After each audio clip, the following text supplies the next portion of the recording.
All right, it's 2 after the hour, and I think we're ready to get started. Thank you everyone for coming. Welcome to the Physicists Coalition for Nuclear Threat Reduction webinar on nuclear arms racing. I'm Laura Grego, a member of the coalition's steering team. And this is the 5th webinar we've produced. You can find recordings of the 4 others on our website. We will be recording this today, so you can go back and watch it again. We're really pleased to have such a stellar lineup today. Briefly, the webinar will be roughly in 3 1/2-hour increments. We'll start with Dr. Steve Fetter, who will be talking about the causes and consequences of arms racing. Then we'll have Dr. Pavel Podvig speak about the Russian perspective. And then Dr. Lyle Goldstein will give remarks about how China sees things. We will take questions for each panelist after their talk. Please use the Q&A function rather than the chat to send in questions, and I'll read them to the panelists. I'd also like to remind you that we'll be holding a journal club on arms racing on this topic on Friday at 2 p.m. Eastern time for any coalition member, and at 4 p.m. for early career coalition members. Charlotte will drop a link in the chat for how to register for that and to get the readings. And we'd also like to invite any of you who found yourself here at a coalition event who isn't already a member. Thank you for coming for the first time, and we welcome you to join us. So we'll get started right away with Dr. Steve Fetter. You can read an extensive bio linked in your invitation, but I'll just introduce him briefly. Dr. Fetter is a professor in the School of Public Policy at the University of Maryland, a member of the National Academy of Sciences Committee on International Security and Arms Control, and a former senior official in the White House Office of Science and Technology Policy during the Obama administration. And he'll be speaking to us about the causes and consequences of arms racing. Dr. Fetter. Thank you, Laura. So it's a pleasure to be with all of you. And when we think of an arms race, we naturally think of the nuclear arms race between the United States and the Soviet Union during the Cold War. And that, while that was certainly the most expensive and most dangerous arms race in history, an arms race is any pattern of competitive acquisition of military capability. And there are many examples of arms races over the last few hundred, indeed last several thousand years.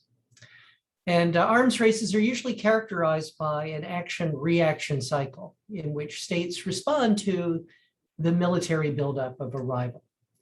And arms races can be described as symmetrical, like the arms race between the United Kingdom, the naval arms race before World War I, where both sides competed in building battleships, or asymmetrical. There, my favorite example is the response of war pigs to counter war elephants 2,000 years ago. It turns out that elephants, while being very formidable in war, are easily frightened by pigs and would cause the elephants to stampede.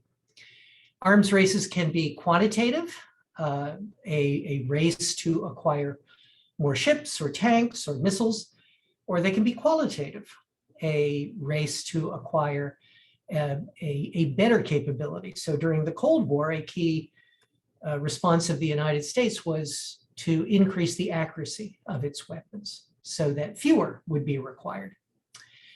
And arms races can either be offense or defense dominated. And that really goes to how the military buildup is perceived by the other side, how much it threatens the other side as compared with improves the defense of the country that is building up military capability.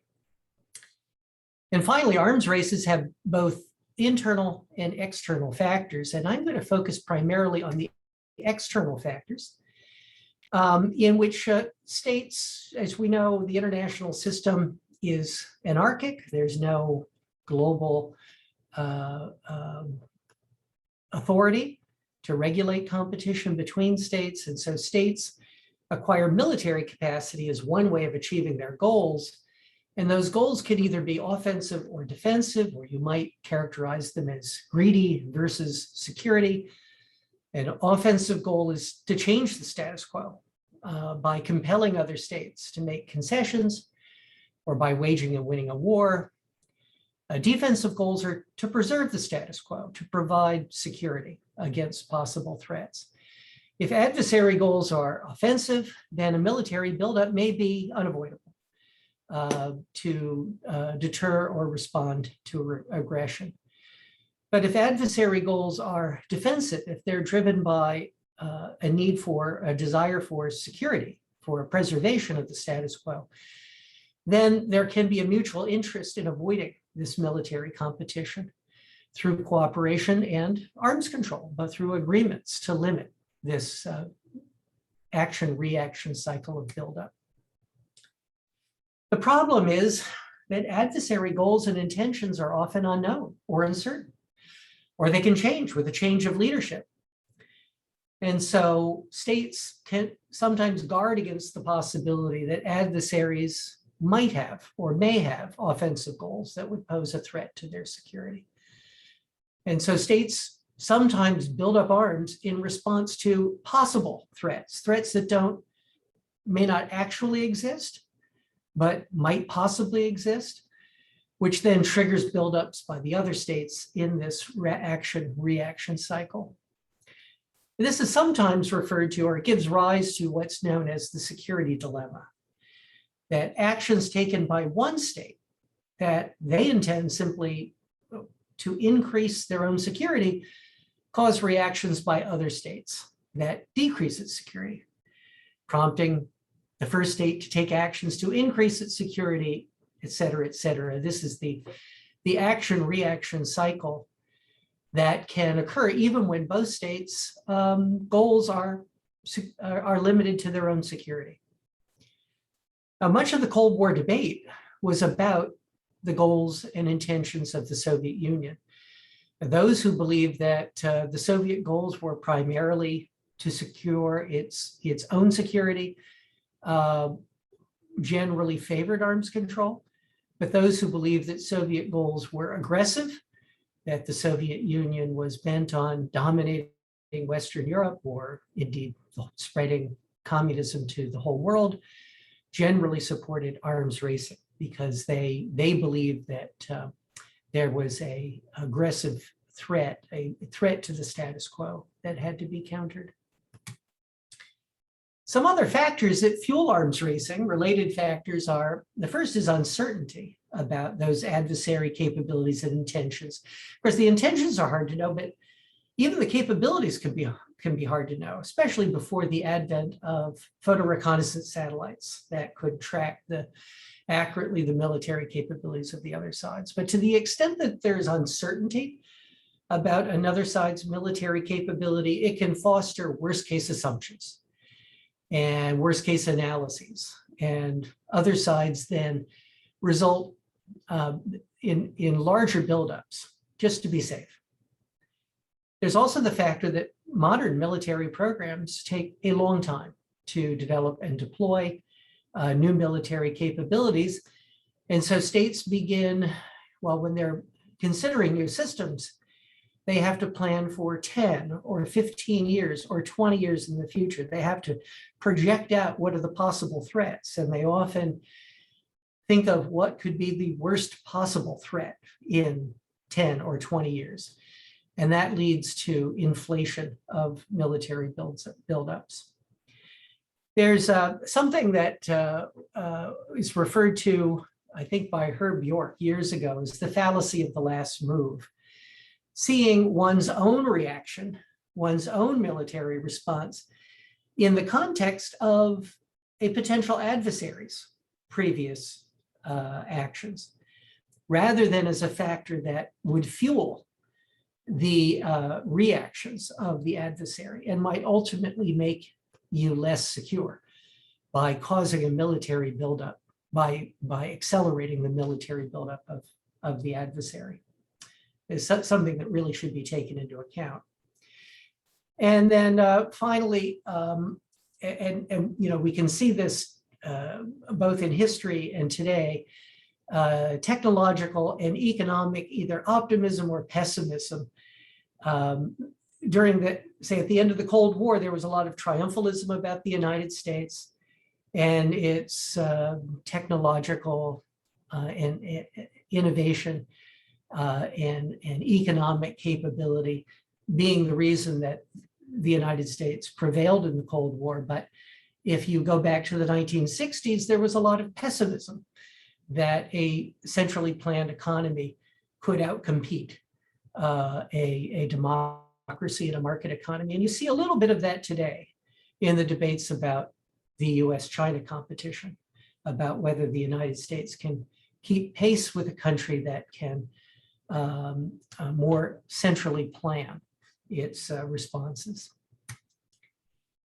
Now, I said that arms races apply to all military competitions, but there are some special factors for nuclear weapons that make nuclear arms races particularly dangerous. And that is that nuclear weapons are extremely destructive, that just a single weapon can destroy a large city and kill 1 million people. And dozens or hundreds of nuclear weapons can destroy a nation beyond recovery, perhaps threaten modern civilization.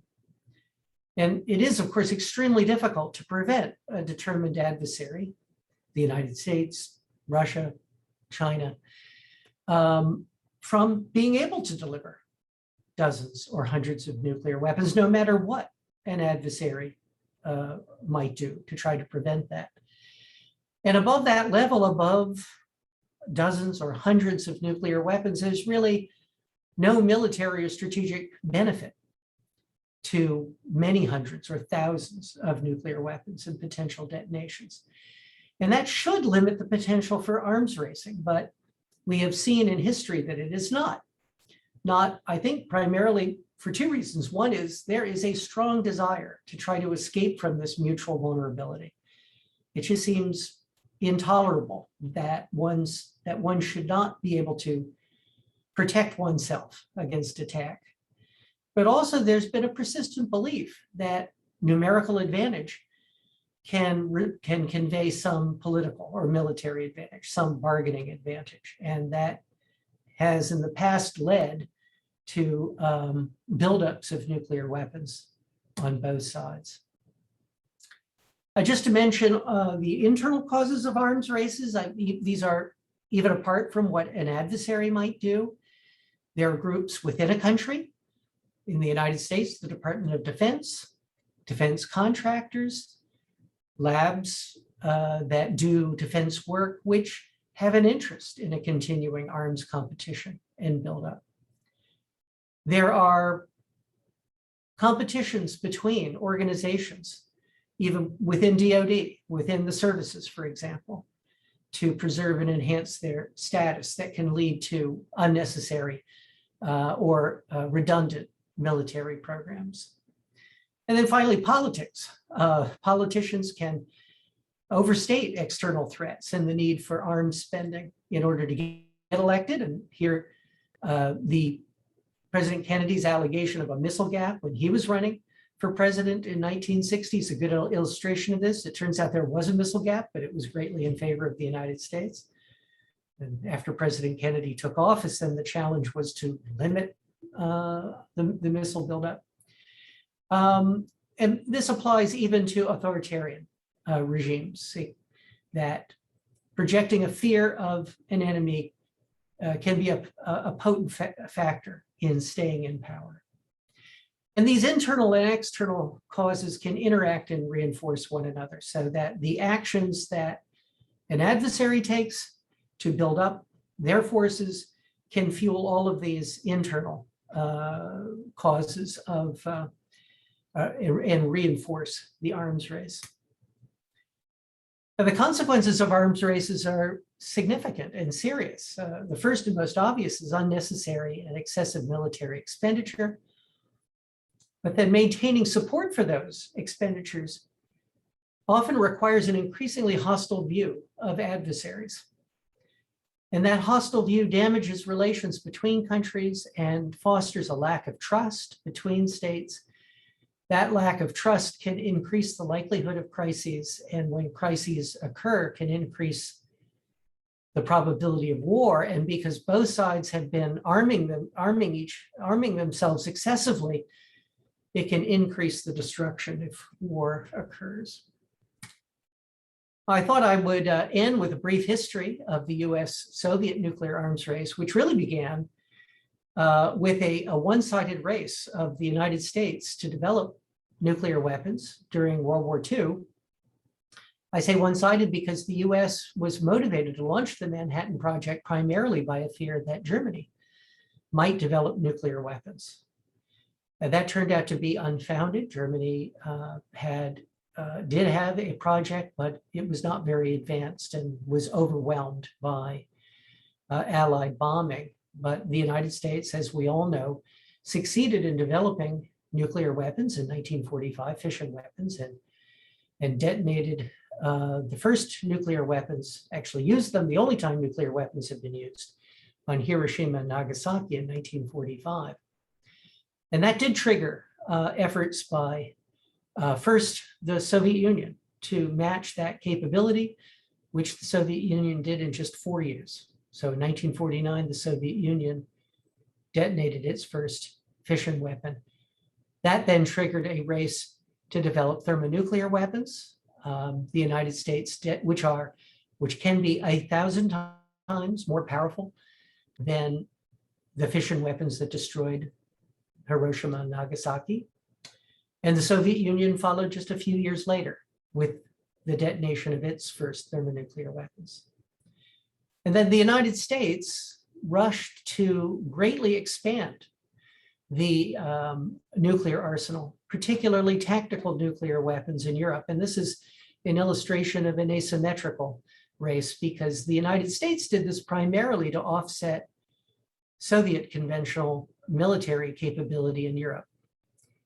The United States and NATO were worried that the Soviet army conventional forces could overrun Europe, and so deployed thousands, at the peak, over 6,000 nuclear weapons in Europe to counter Russian conventional forces. And then there was a race to develop and deploy ballistic missiles, both land-based and sea-based, and a comparable race to develop defenses against ballistic missiles. And this is probably one of the best examples of the action-reaction cycle in the nuclear arms race. And fortunately, the United States realized that continuing this race would not make the United States more secure, wouldn't make either country more secure, because it would always be easier to overwhelm the ballistic missile defenses by building more missiles and deploying more warheads, with the result that both sides would be less safe. And so a major development in the nuclear arms race was the negotiation of a treaty that limited ballistic missile defenses, the ABM treaty. And that led directly to the first limits, the first arms limits on offensive nuclear weapons in the SALT I agreement. Unfortunately, we developed ways to deploy more than one warhead on a missile, the MIRVs, multiple independently targeted delivery vehicles, that still fueled the expansion of the nuclear arsenals. And the arsenals continued to increase. And I'll show you here on the graph is a nice illustration of the arms race. Here you can see this rapid increase in the US arsenal, peaking in the early 1960s at over 30,000 nuclear weapons. And then the Soviet Union following, maybe a decade or so behind, but peaking in the mid-1980s at over 40,000 deployed nuclear weapons. And then the beginning of the end of the Cold War happened with the negotiation of the INF Treaty that banned intermediate range nuclear forces, and then the START Treaty in 1991. And this coincided about with the breakup of the Soviet Union. And you can see that since then, nuclear arsenals have declined by about 90%. But I and my colleagues are worried that we stand on the threshold of a renewed nuclear arms race today. that the foundation for arms control has been eroded by the invasion of Ukraine by Russia, and really the end of the arms control process between the United States and Russia. And on the other side, by the expansion of NATO and the deployment of ballistic missile defenses by the United States, both of which have made it very difficult to, really impossible for the United States and Russia to engage in negotiations about further reductions. And we are in the process, and the United States is in the process of modernizing its entire nuclear force and rejects any limits on missile defense. Without any limits on missile defense, it is difficult to see how we will be able to negotiate further reductions in strategic nuclear forces.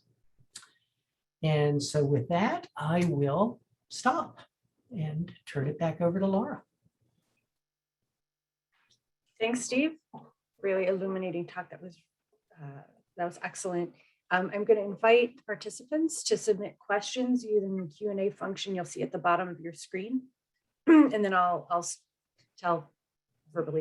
Steve the question. So we've started with one already from Art Habson, who asks, the US military budget seems to be far larger than Russia and China's combined. Is that correct? And if so, why is it so much larger?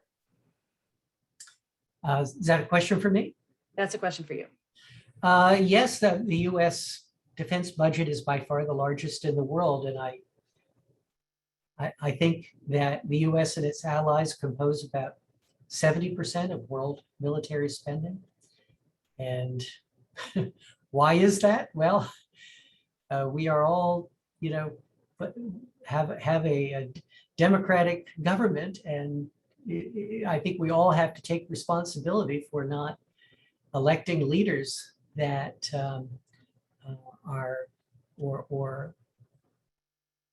raising our voices to the point where they see this as an important issue, that where restraint is and the need to engage in limiting defense spending, particularly so that resources could be available for other needs, domestic needs. That message has not really gotten through to our leaders. And of course, some of those internal factors I mentioned, the voices of defense contractors are undoubtedly important in keeping defense spending high.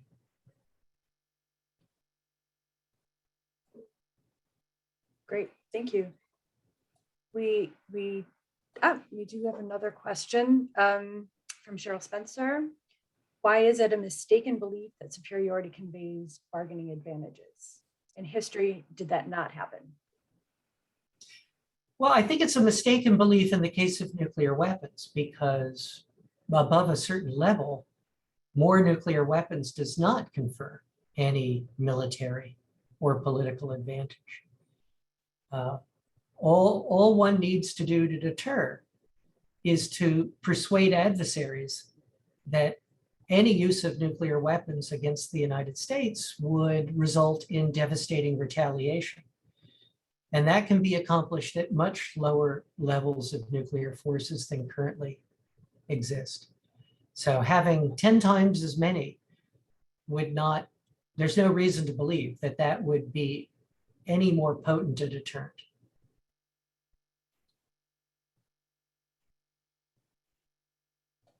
Thanks. Another question, seeing the decline in the nuclear arsenals, the technical question, keep me wondering what happened to them. Were they thrown away, dumped underwater, or something else? Could you clarify what happens to them once they're no longer in that count that you showed us? So most of them have been dismantled, and the plutonium and components are in storage, and the uranium components are either in storage or have been converted into surplus material for reactor fuel. Some of the weapons have not been dismantled, and those remain in storage bunkers, so waiting to be dismantled. But no, nothing has been thrown, nothing has been literally thrown away or dumped underwater. Great. And somebody did ask for a source for your graph of nuclear weapons over time. Maybe we could put that in the chat. Yeah, most of that comes from the Nuclear Notebook, the Bulletin of Atomic Scientists. A question from Noah Weiler. Do you think the large US military budget is solely due to external factors, possible military preparation with the invasion of Ukraine, or due to internal factors? Oh, I think it's both, but I do think it's primarily external. I know that there are people who believe it's primarily internal, but and I do think that the fact that there are adversaries, that the countries with nuclear weapons have adversaries that have differing political and military goals, inevitably is a factor in the nuclear arms race. Yes, sometimes you're racing with yourself, sometimes with others, as we could say. We have a few more questions in the queue, and we do have a few more minutes. So we have a question, just to keep going on the nuclear dismantlement theme. How reliable is verification of the nuclear weapon production? Oh, for delivery vehicles like ballistic missiles and bombers, it's highly reliable. So the United States has been able for many decades to accurately count the number of missiles and bombers that are deployed by Russia, and before that, the Soviet Union. And I should say that is aided in part by the arms control agreements themselves that have been negotiated. They have built into them transparency measures that require certain displays, or certain transparency, and so that has also assisted in counting the number of deployed systems on both sides.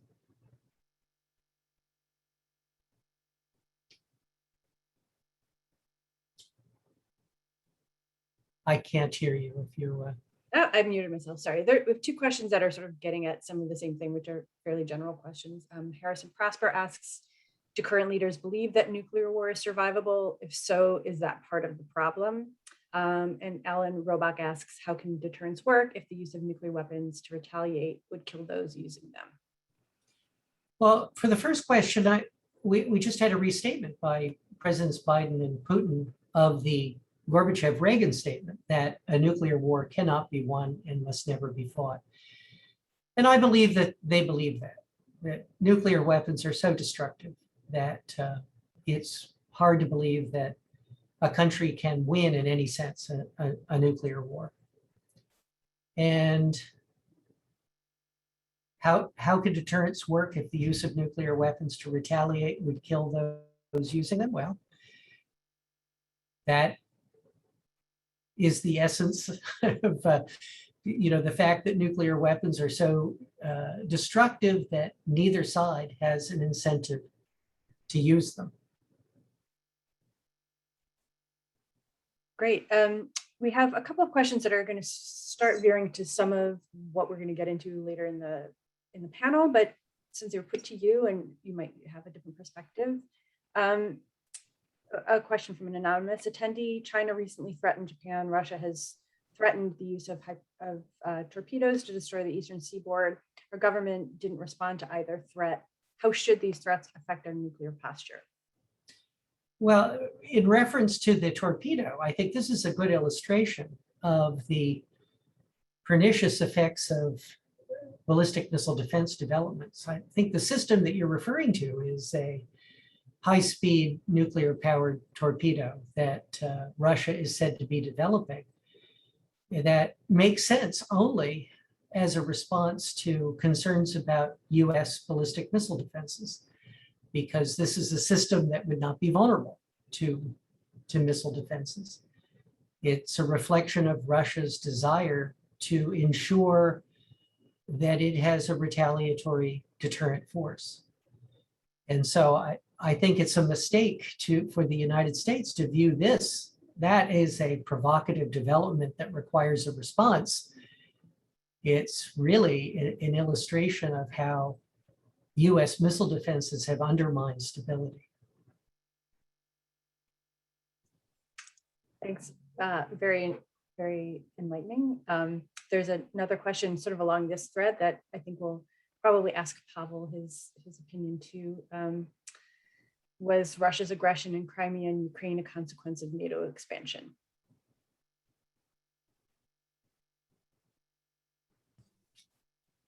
Do you want me to answer that? Or... Yes, sure.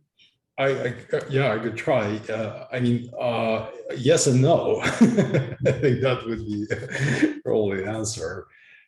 It's certainly not a direct consequence, but it is part of the, let me put it that way, policy of the current Russian leadership that has this idea of NATO expansion as one of the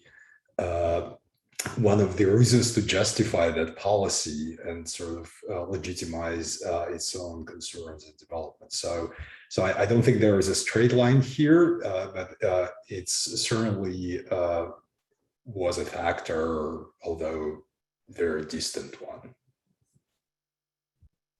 Thanks for jumping in, Pavel. There's one question that is actually kind of nice to ask, and maybe you have an answer for us. Steve, what drives you to do this work? What drives you to do this work? Well, I think what drives all of us is this, desire to make the world a better place, to confront a threat to civilization that is really receiving too little attention. In fact, I think what motivated the coalition was the realization by many of us that the physics community had largely gone silent on the issue compared to how active it had been during the Cold War. Physicists were very active in alerting people to the threats posed by nuclear weapons during the Cold War. And the threat is still there. But people are less focused on it today. But it is a real and present danger, not just to our country, but to all civilization.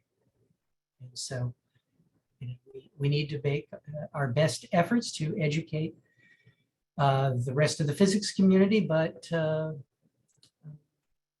everyone else about this threat in ways that it can be reduced. Great, really appreciate it. Thank you. We're going to move on to our next panelist. Thanks for your remarks and your time, Steve. Next, we'll have Pavel, who you've already had a opportunity to get to know. Pavel Podvig is a senior researcher in the Weapons of Mass Destruction program at the United Nations Institute for Disarmament Research. He's a member of Princeton University's Program on Science and Global Security and a member of the International Panel on Fissile Materials. Dr. Podvig will be talking about the Russian perspective on arms racing. Thanks. And go ahead. Well, thank you very much, and thank you for the opportunity to speak here today. Let me start with saying that I agree with almost everything that Steve said about the causes and consequences of arms races. And what I will try to do, I'll try maybe to take a look at the way this dynamic worked back during the Cold War, and try to maybe draw a parallel and talk a bit about how it might turn out today when we consider US-Russian relations. So if you look back at the Cold War history, you'll see that an arms race is a very complex phenomenon, of course. And one way of looking at that is to think in terms of firepower, number of weapons or missiles, or their accuracy and capability, the megatonnage. The combined throw weight was at some point a very important factor that people considered. But if you look a bit deeper, and I think Steve actually said it very well, there are internal factors there, and the link between these numbers and the internal dynamics is very interesting. And it is also important to keep in mind that when we talk about security, national security as one of the factors in driving an arms race, we should also keep in mind that the notion of security does not exist in a vacuum. It is shaped and sometimes actively shaped by exactly the same institutions that would then benefit from a military buildup or an arms race, and by other institutions as well, the politicians and others. As I mentioned earlier, for example, there is a lot in the current kind of Russian buildup, nuclear or otherwise, military, that is a very important factor in maintaining the legitimacy of the current leadership, Russian leadership, and that's certainly a very important thing to consider. So these links, however, are very hard to evaluate and judge because these kind of motivations of all these kind of actors or all the institutions are rarely articulated, and sometimes even by the participants. And it's even more difficult to apply this thinking to nuclear weapons because of the enormous destructive power. There is this notion, and I think this is shared largely by everyone who is involved in these decisions, is that yes, the nuclear war cannot be won and must never be fought. However, that does not deter people from building more and better or different nuclear weapons. And again, if we look at the history, the drivers could be quite diverse. For example, back in the 60s, the Soviet Union built about 1,000, deployed about 1,000 ICBMs, intercontinental ballistic missiles. And you could argue that that was a result of some kind of a security calculation, that they were trying to make sure that they could do certain damage to the United States if they have to. But it is also possible to explain this buildup as just a way of achieve parity with the United States and get the United States to pay attention. And in fact, this is one of my favorite examples. What happened at the time was that the Soviet Union was deploying about one new ballistic missile every working day. That would be about 250 missiles a year, 3 years in a row. And that did in fact catch US attention, and that resulted in the commencement of the first strategic arms limitation talks, the SALT I and the Avian Treaty. So you could argue that yes, the Avian Treaty, the ban on missile defenses played a role, but I would be prepared to argue that, in fact, the very fact that the United States was willing to sit down with the Soviet Union and talk about limits on nuclear arms, that was the main factor behind the decision to limit those arms. So, and even if we assume some kind of rationality behind this kind of a security calculations, again, we assume that people do think, those military planners, they do think in terms of national security and the ability to hit a certain number of targets, and that's how they make their case and justify development programs, the numbers, number of weapons, and things like that. That, in fact, not exactly how it happened. Again, as Steve mentioned, if you think about it rationally, it's a handful of nuclear weapons is probably more than enough to deter any country. However, the way it worked was we had tens of thousands of weapons. And the reason we had tens of thousands of weapons because we had them, and those proverbial military planners, they would just come up with ways. They would have to look at the weapons that they already have or they want to have, and they would rationalize and come up with a strategy of sorts that would justify the numbers. In the United States, that was the idea of a counterforce, so striking military targets as opposed to civilian targets. And then you literally see how the numbers are justified by simply the phenomenon that is known as targets are getting harder. So if you say that the Soviet silo can withstand a certain overpressure, you could argue that you need more warheads to hit that silo. And just to give you an example, the kind of numbers that the US planners assigned to hardness of Soviet silos were in the region of from 15,000 to 25,000 PSI. So this is overpressure. In reality, however, Soviet silos the hardest Soviet silos were hardened to 1,500 PSI. So it's literally just more than an order of magnitude. Most of the silos were hardened to 30 PSI. So you can imagine the kind of a mismatch here.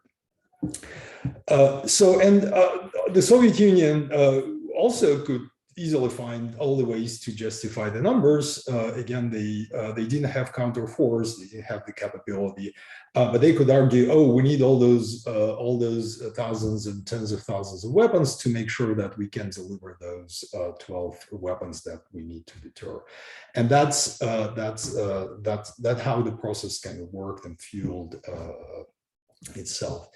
Arms control helped to some extent to bring some sanity in the process, but I would argue that mostly it was the expense and the complexity of the enterprise that actually was a real constraint. So, what if we look at the situation today? Sort of what kind of lessons we can learn. On one hand, yes, one can say that we are on the verge of an arms race, or we are about to enter one, or we're already in an arms race between the United States and Russia with the exotic weapons and all the breakup of the INF treaty. So there is a prospect of unconstrained deployment of those intermediate range ballistic missiles and cruise missiles. On the other hand, if you look at, for example, those exotic weapons, including this underwater torpedo, this project, the glider, and all the hypersonic glider, and all that, they were largely weapons as political statements, and as President Putin said himself, that was a reaction to the United States pulling out of the Avian Treaty. And again, my take is that it's not that the Russian military or missile designers truly believe that the U.S. missile defense system can intercept its missiles. No, it's really just a statement of basically we can, if you do this, we can find a way around that, and that's kind of asserting the power to be taken seriously, to be taken as a partner. So, and Of course, again, back to the internal factors, you will see that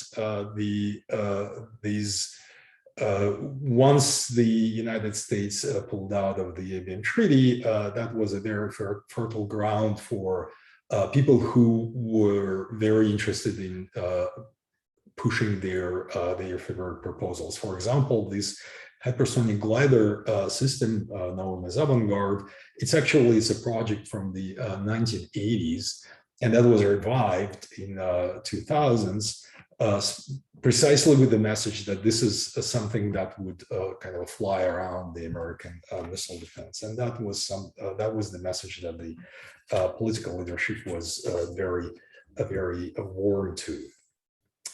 What is, as they say in Russia, what is to be done? Definitely, arms control is an answer. It is, as I said, it helped bring some sanity to the process in the past. It could help bring some sanity today.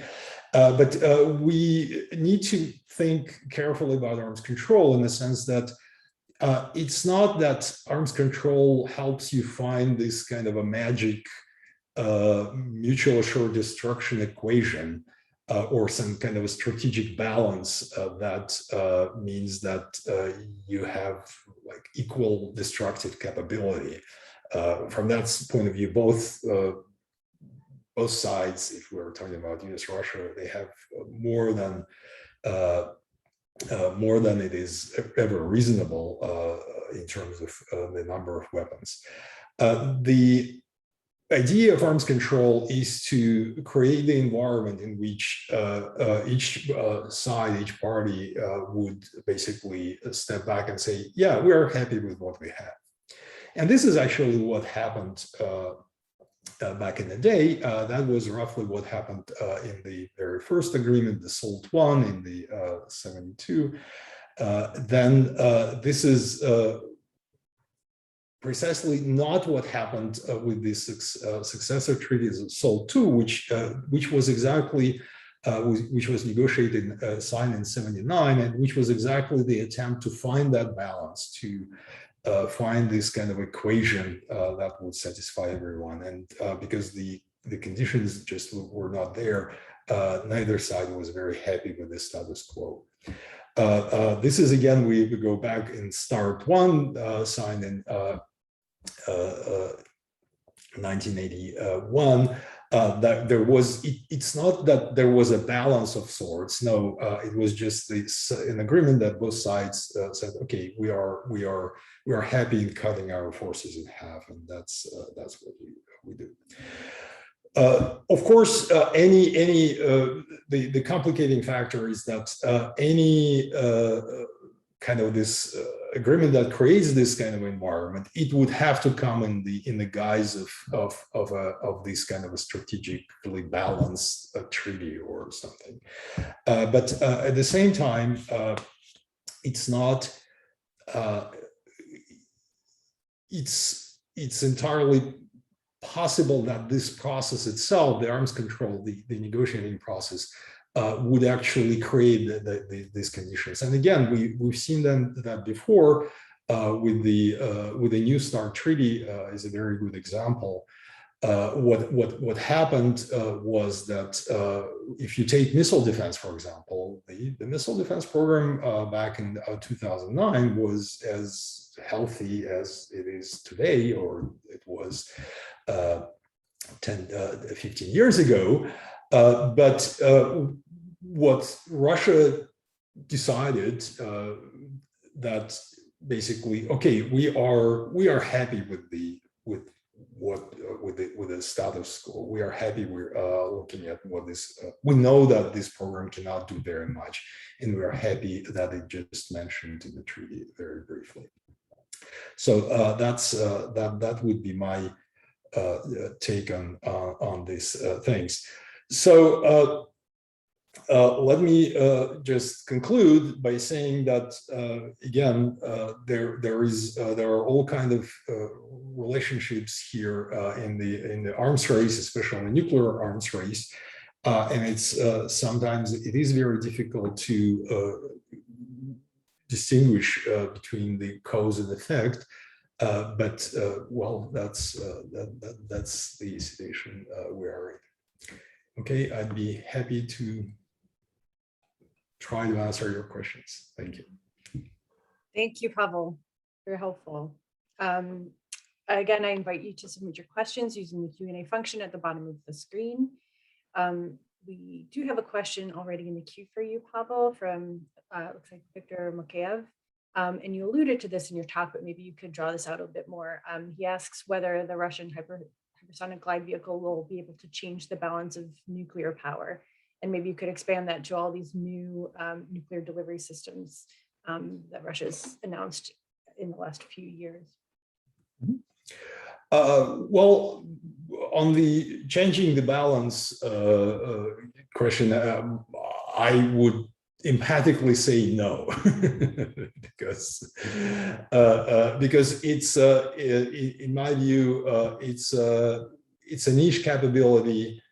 I don't see how this is any better than an intercontinental ballistic missile, and this is, in a way, it's the kind of it's the irony of the situation we're in, is that it's very difficult to actually come up with a system that would perform the mission of striking a remote target better than an ICBM. And that applies to the ability to penetrate missile defenses as well, which is presumably the biggest selling point of this hypersonic glider. So no, I think it's, I believe that the current plan is to limit deployment by 12 of those systems, and by probably 2027 or so. And I just don't see that having any effect on anything really. So to follow up on that, do you think it's important to include novel delivery systems in any follow-on agreements, or do you think it's not necessary? No, I think it is important. I mean, if we're, because let me put it that way. Even though I do not believe that any of these kind of new exotic systems have any real kind of a military value, I do believe that the new treaty, which I hope the United States and Russia will negotiate, should include a better or good mechanism for including those systems into the fold. Because today, basically, the New START treaty is a little bit vague on that. The parties could raise the issue in the bilateral commission, but it doesn't specify exactly what would follow. And the official Russian position is that no, the New START treaty is about ICBMs, the sea-launched ballistic missiles and bombers. So none of those new exotic systems are kind of explicitly listed there. So if you want to include them, you need a new treaty. So I think the new treaty, ideally, of course, it would include this mechanism for including new systems, and if it does, then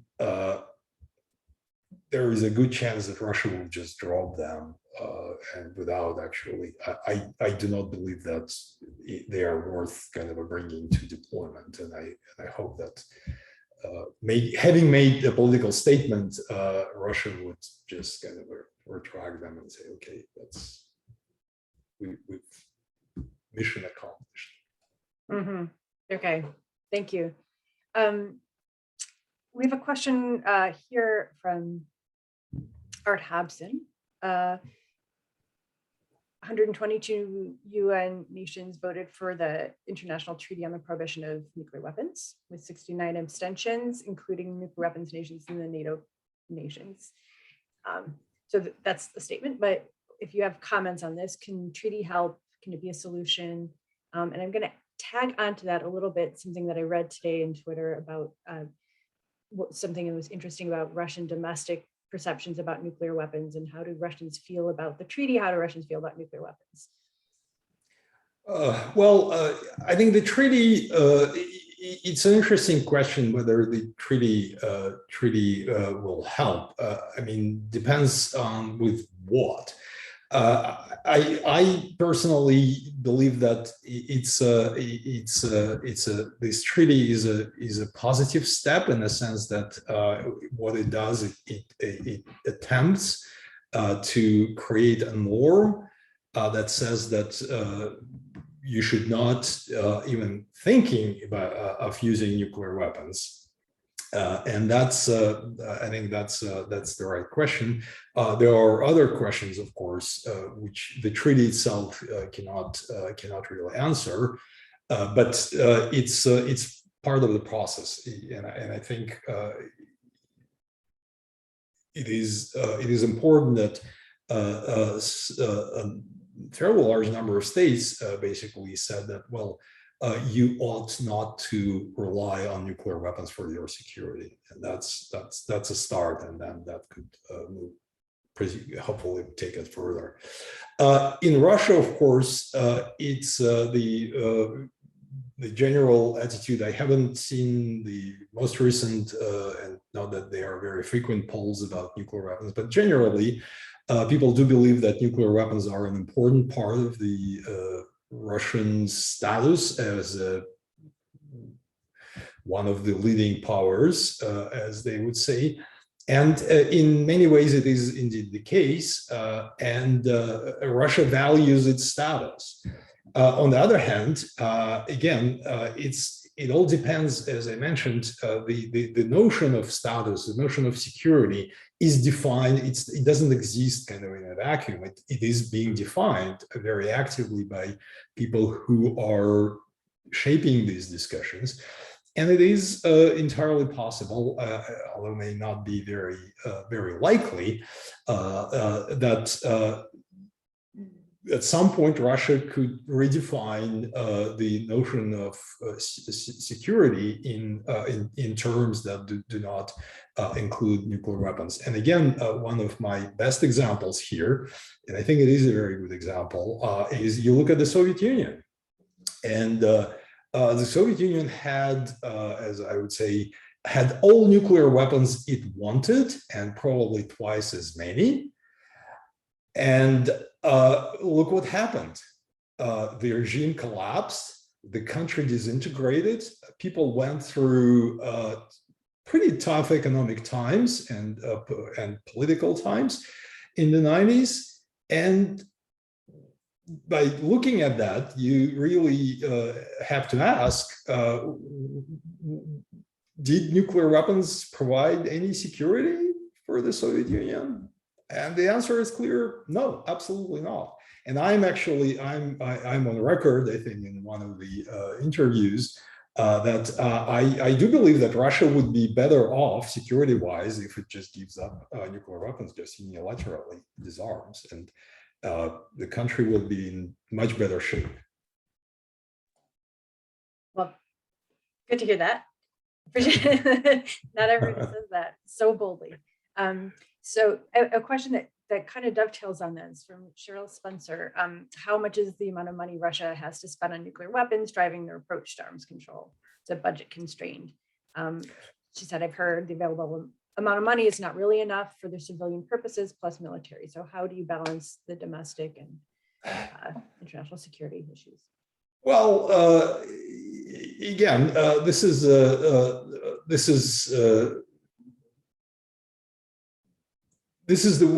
depends on how do you shape the question internally, and it is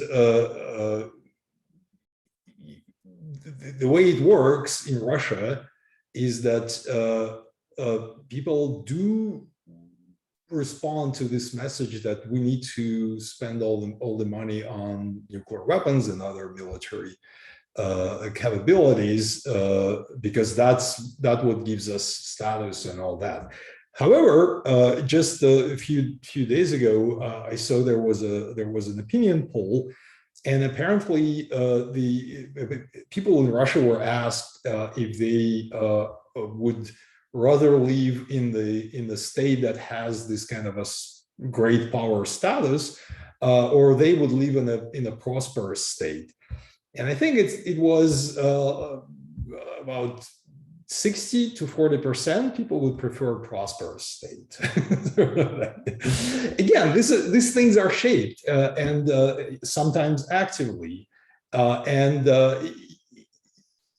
given the history of Russia and people do remember the Soviet Union, there is a lot of money that the military could take out of the civilian budget, civilian programs, before people start like really feeling and really complaining. So there is it's not really a limiting factor in that sense. It's more about people's kind of a understanding, self-consciousness about these things. It's not about the actual kind of amount of money you spend on this and that. Thanks. We have just about a minute, and I thought I'd give you this last kind of general question to Pavel. This comes from Michael Jones. How can political leaders and the general public who don't remember the Cuban Missile Crisis be motivated to act to reduce the nuclear threat? That's a good question. Well, I think it's there is a certain institutional memory. I do believe, and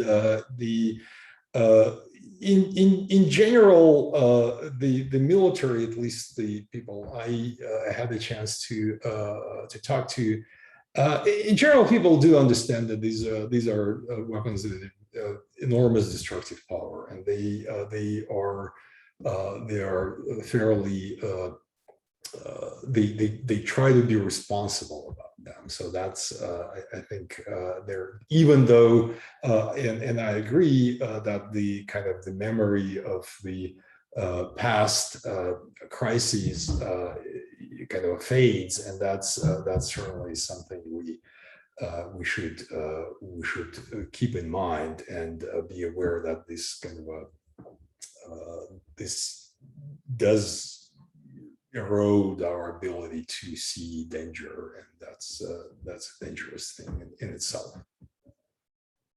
Well, thank you so much for your time, Pavel. That was great. And we're going to turn to our last, thanks.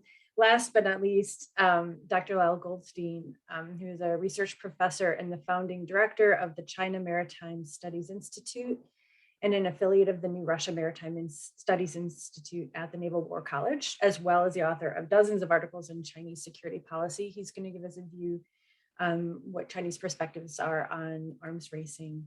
So please go ahead, Dr. Okay, hi everyone. Thanks very much. It's a real honor to be on this panel with Steve and Pavel.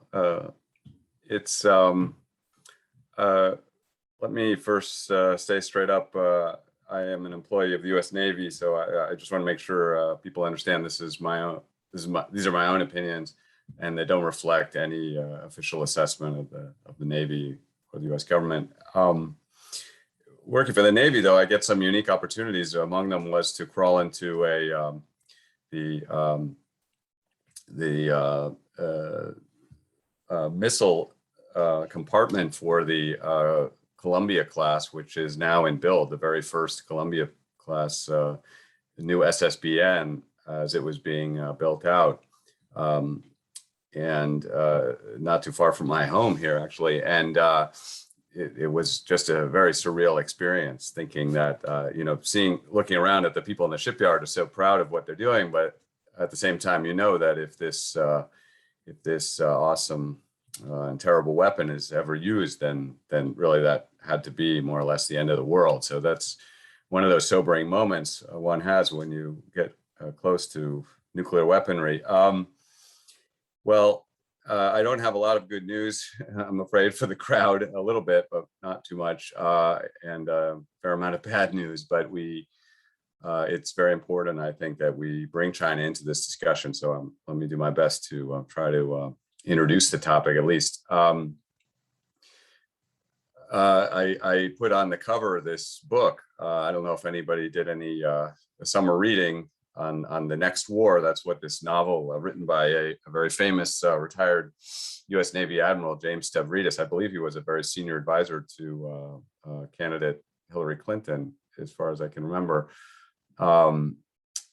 Anyway, this book, I don't want to give too much away from this novel, but it ends with a nuclear exchange between the U.S. and China. So that's, I think should be very sobering. Unquestionably, Admiral Stavridis knows a lot about what's going on, and I have to say, from where I stand, this wasn't particularly unreasonable. In fact, I commend the authors for bringing up the issue, because I think it is a very sobering and disturbing reality. Maybe I'll turn back to that at the end of my talk. But I also throw up here in red, I'm reading Chinese publications every day, Chinese military publications, and I watch Chinese military news. You'll see a bunch of screenshots to follow. But here, this was just the other day, and a kind of glowing report on Russia's nuclear buildup and how how expansive it is, and how really painting it in glowing terms, which I think kind of betrays the mood that you have. Up in the left, of course, here are these pictures that have kind of stunned the world, and I'm sure pretty much everybody on this call is aware of the new silo development. So let's move to those very ominous developments here. This is the news from September 2021, folks. So this is very fresh. Here's from on the left here, South China Morning Post, saying, looks like China will be continuing its nuclear buildup. And Arms Control Today showing that not just one silo field discovered, but I believe 3 new silo fields, one in Xinjiang, one in Gansu, another in Inner Mongolia. So this is no small buildup. I believe one assessment, I think by the well-known Hans Christensen, asserted that this, let's be clear, if all these silos have missiles in them, then China will have considerably more silos than Russia. Can you believe that? So this is something very substantial underway. I am not particularly surprised by these developments, to be honest. I've been tracking this for quite a while, although I focus more on naval strategy than nuclear strategy these days. My entry into the field, though, decades ago was in nuclear strategy, so I have kept a hand in this. But some of you may remember Sean Spicer, right? Spicy, remember from the early days of the Trump administration, when he made some statements about the South China Sea. And candidate Trump had a phone call with Tsai Ing-wen, the president of Taiwan, that this actually precipitated some nuclear signaling on China's part. I remember watching Chinese TV and being really shocked to see a DF-41 actually rolling around in northern China. And about the same time came upon this graphic in a Chinese sort of military-related magazine simulating or a discussion of simulated strike on New York City, for example, and also looking at the radiation plumes. And this, I remember this caption was just startling when I read it. It said something like, with the blows from 50 Chinese missiles, they, especially with the radiation fallout effects, you could get as many as 100 million Americans killed. So this is the caption of a Chinese not official magazine, but still, I remember reading this several years ago and thinking, my goodness, I don't think the American public is aware that such discussions are going on in China on a fairly regular basis. Now, like I said, I mean, it's mostly bad news here. And we've said goodbye to a lot of arms control treaties, regrettably, over the years, regrettably, in my view. And one of them, of course, was the Intermediate Forces Treaty. And let's keep in mind, the main reason that the Trump administration gave for leaving that treaty was China, actually. And so that may seem perverse. And we heard the most resistance from Russia. China didn't really comment too overtly. But clearly the Chinese press was tracking this, as you can see from these publications. and very critical of this new development. Now, like I said, I'm mostly following Chinese naval strategy, and there's a lot to talk about there. I won't say too much here, but we see, developments that certainly are germane to nuclear questions. And, for example, if you're interested in some of my assessment of the future Chinese submarine force, we can see that here you see this paper, which I consider kind of a white paper on Chinese submarine strategy. And it talks about China's submarine force absolutely will go to the Atlantic, will go to the Arctic. And of course, one major reason for them to go to the Arctic and the Atlantic are for simpler firing solution. And I don't just mean for nuclear weaponry, but also for conventional weapons. But either way, it's very disturbing. But when we talk nuclear questions, it's really incredibly disturbing. But China's naval deterrent, nuclear deterrent, is really moving, I would say, by leaps and bounds these days. And some years ago, I didn't put it here, but I did note in the Chinese military press a announcement of really their first official deterrent patrol. I believe that was in 2015. So, they have been moving step by step. And we can talk about the details of that, but there's a lot going on here. And of course, that's just the naval side, which seems to be mostly a backup for a very determined effort on land basing of weapons. And that really has been, China's sweet spot for many years. They have built up considerable forces. These are, to a large extent, mobile, copying the Russian pattern and maybe exceeding it in some respects. Look at this one. The DF-17 has a very unique shape and claimed to be one of the world's first operational hypersonic weapons, DF-17. I have evidence suggesting that this missile is partly aimed at ships at sea, which is a major threat, as you can imagine, to our surface ships. And here you see an announcement of a successful test. So now, this may well be a system that is mostly conventional in orientation, but I want to emphasize here, and this is something quite different than the Soviet, Russian, or US model, where China is quite comfortable with lots of ambiguity here, and even their strategists explicitly say that some of these weapons, they are not going to clarify for us whether ahead of time whether these missiles carry conventional or nuclear ordnance. Think about that, folks. This is seems to be extremely raises all kinds of destabilizing possibilities for escalation. And can't emphasize enough just how much Chinese strategists seem to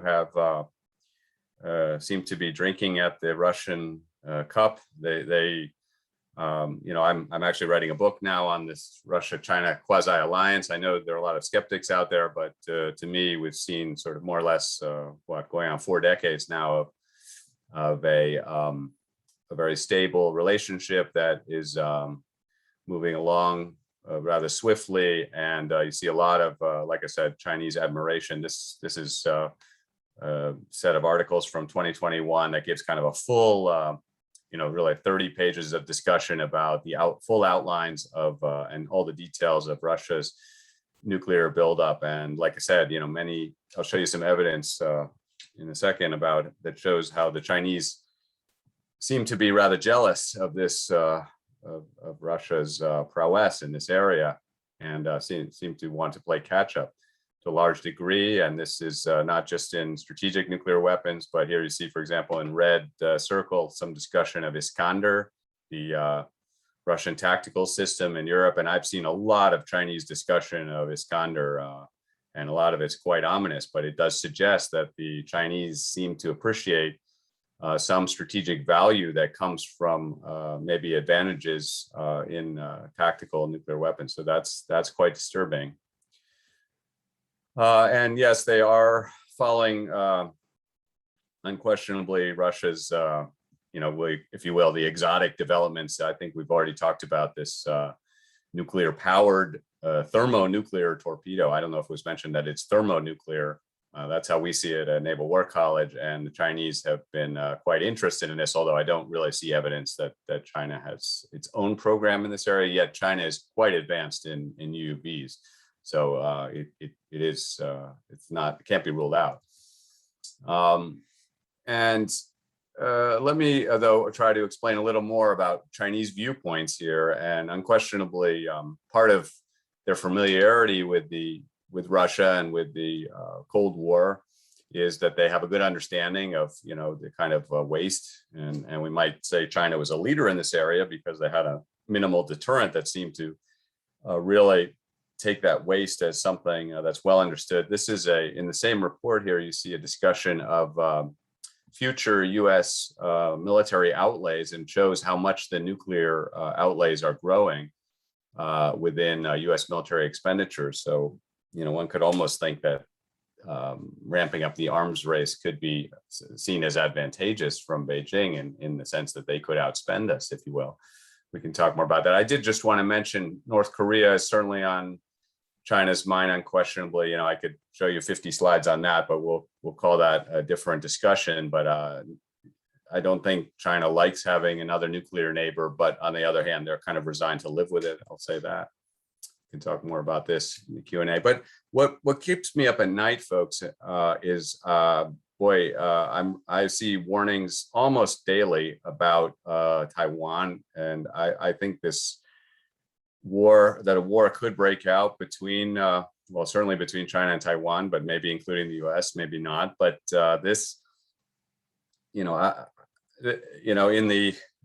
in the more than 2 decades that I've been watching this relationship, I've never been so concerned. It's extremely dangerous. And there's no shortage of warnings on the Chinese side that they may use force.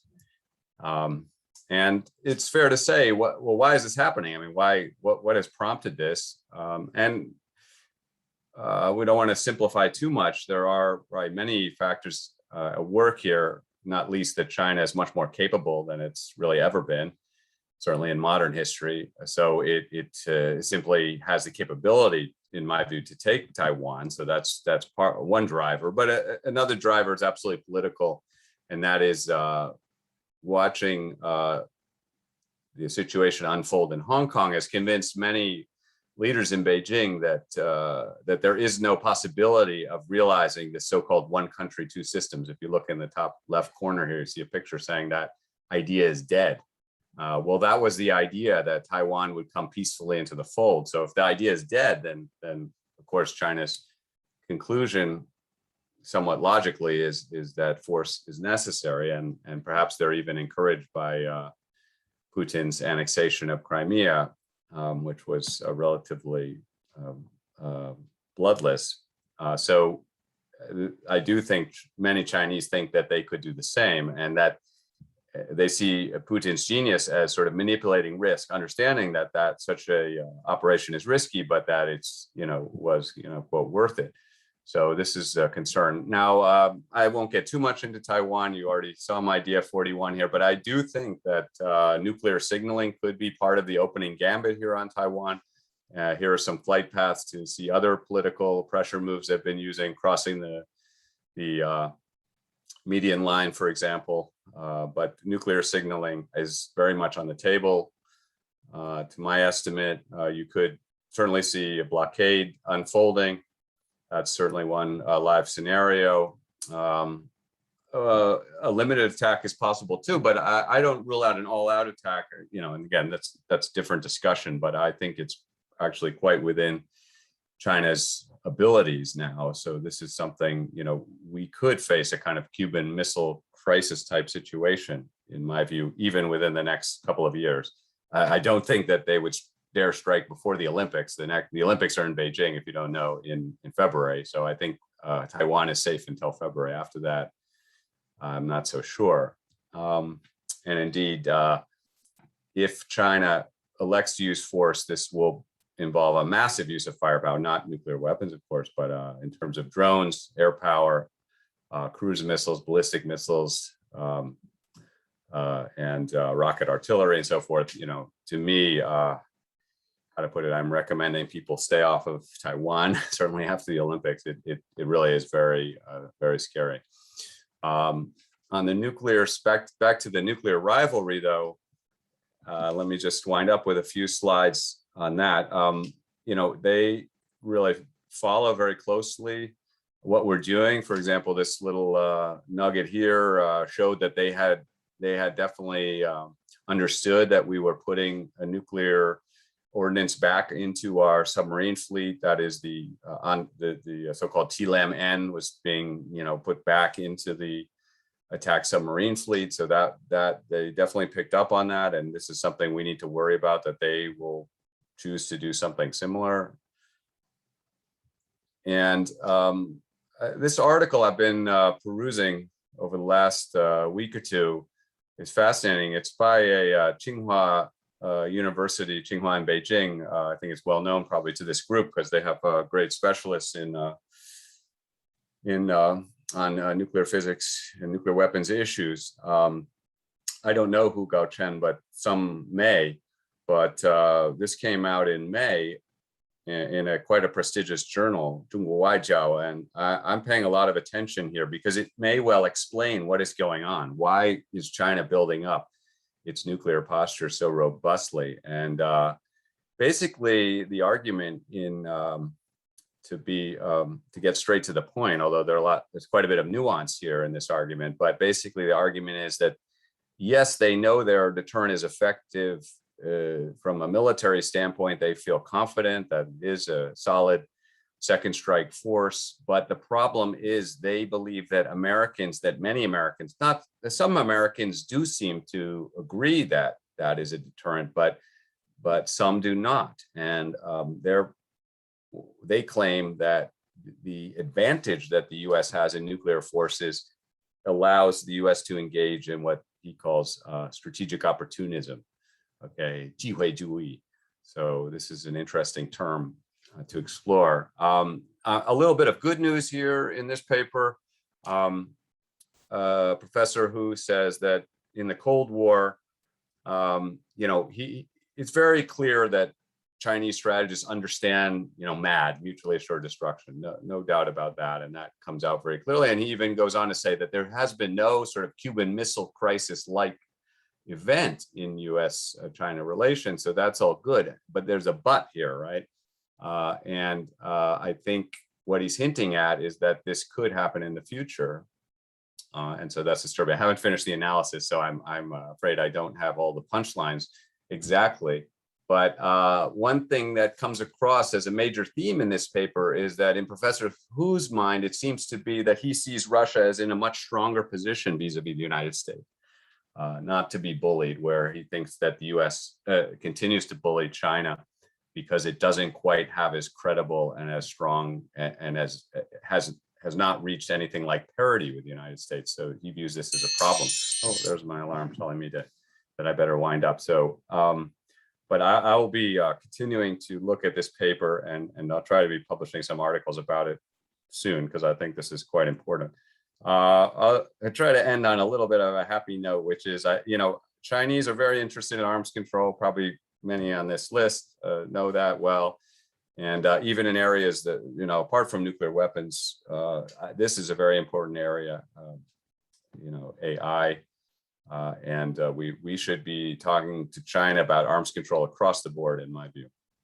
And here, you know, just a piece from somebody I know, Wu Shizun, who's a well-known Chinese strategist, you know, writing in the Global Times just the other day, says, you know, hey, we can't go there. So that's encouraging. And I think this view is widely held in China. So that's some good news. I think we have something to build on, but we're definitely in a very kind of unstable period here. And we all, as concerned citizens and specialists, we need to work hard to prevent a tragedy.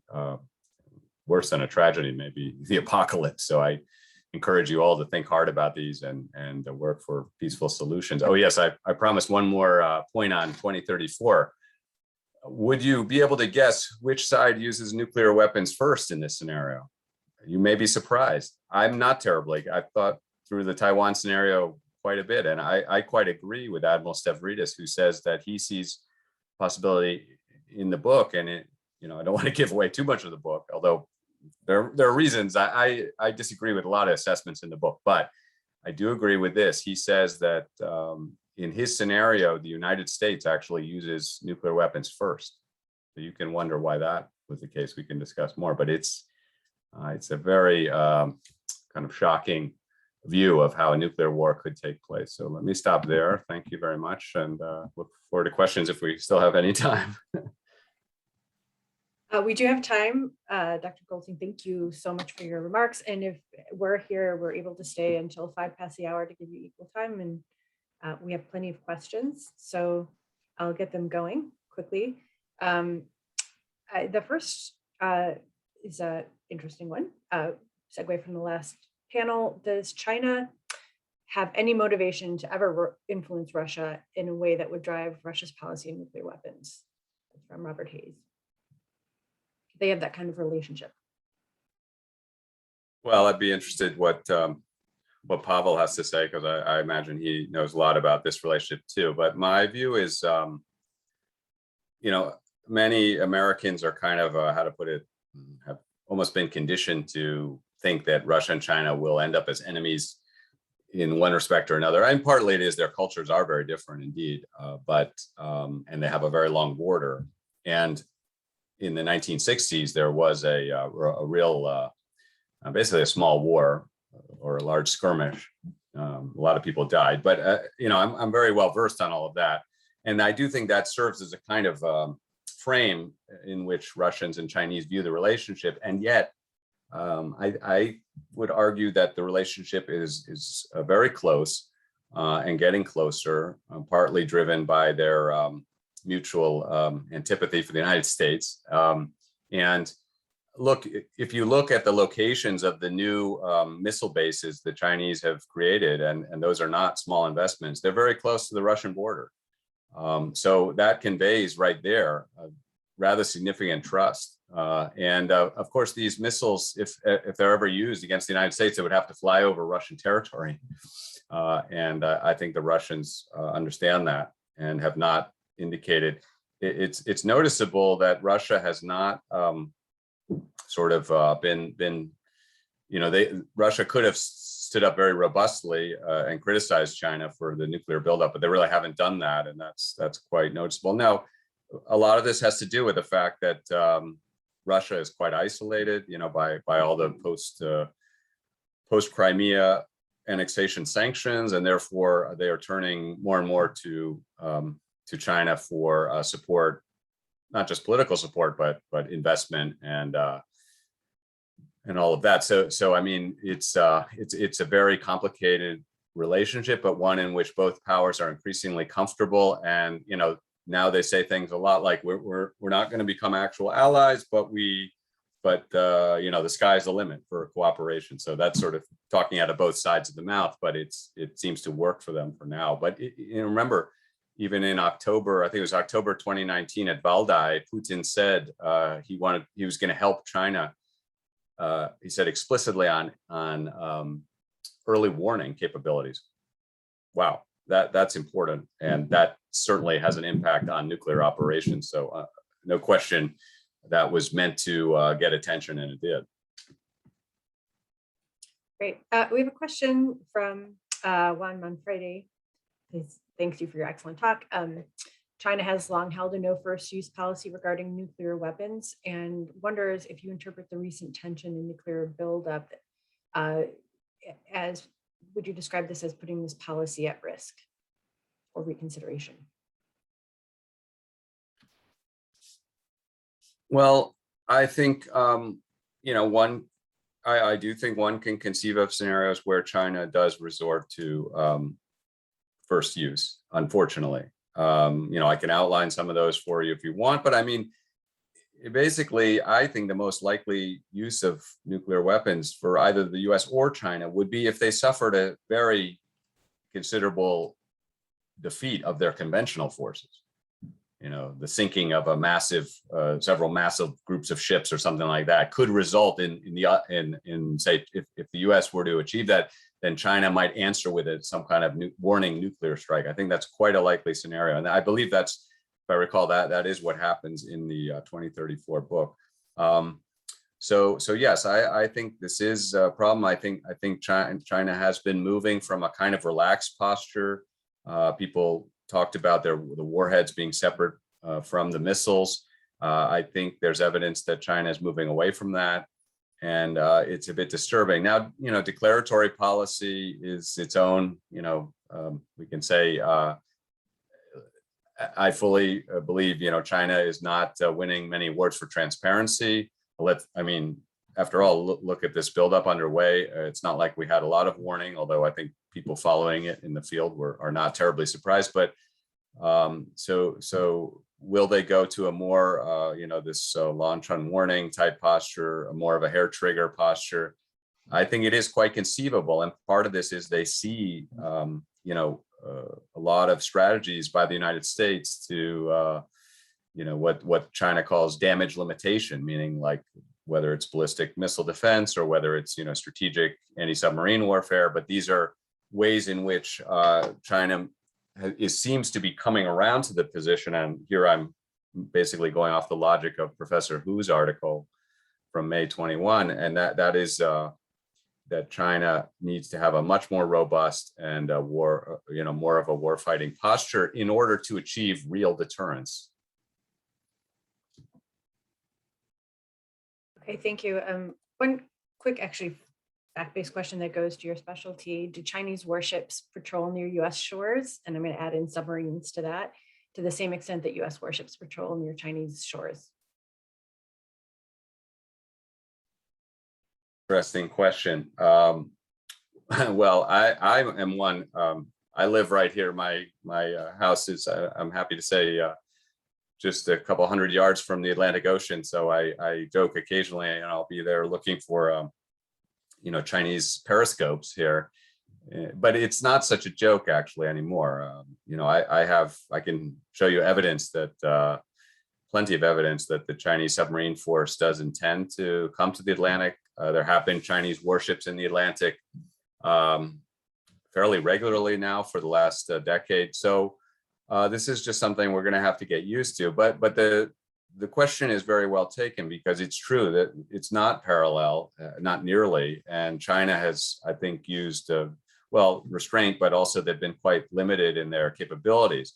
Now, it's a good question, though. Will that change? And will China take a much more aggressive posture? I've warned that if the U.S. continues to patrol aggressively, say in the area around Hainan Island, where China does base some of its strategic submarines, that we could expect the Chinese to, adopt the strategic answer might be for Chinese drones to operate off of Washington State or off of Georgia, where we have our boomers. So, to me, we are going in a kind of dangerous direction, where Chinese strategists seem to have decided that the only way to deal with the U.S. effectively is to go, if you will, in the Soviet model, and that is take it, how to put it, equivalent capabilities and equivalent strategies. So this is the logic of Cold War that I think both Steve and Pavel referenced, and I think we're seeing it play out in U.S.-China relations, and I think we need to do everything we can to stop it. That's my own opinion. Agreed.